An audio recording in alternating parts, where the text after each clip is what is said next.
Здравейте, разговаряме с Руслан Ангелов, отборът на Lillerex Samsung.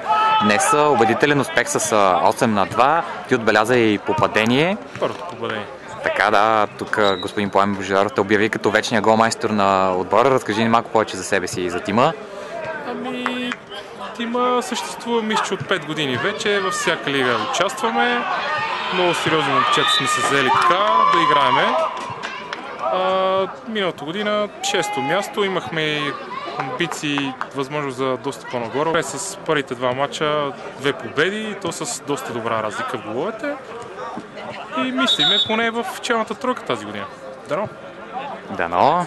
Разкажи ни така и за себе си, все пак не ни спомена повечко. На 34 години съм. Играл съм преди още да започна да работя в Lillerex. В регионалните групи около, както казах, 10 години. Това е общо взето така от към, как да те кажа, футболна кариера на аматьорите. Хубаво. Доволни ли сте като организацията условията, които се предоставят за игра? Да, абсолютно. Значи игрищата са перфектни. Просто всичките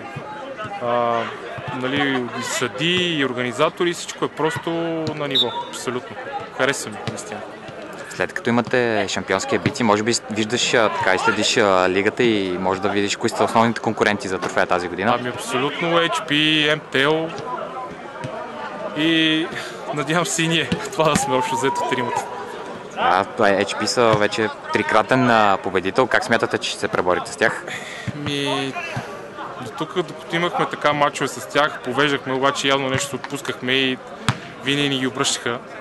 Да се надявам, че този път ще задържиме и поне ще вземем победа. И от HP, и от MTL. Надявам се много, наистина. Но са доста добри. Признавам.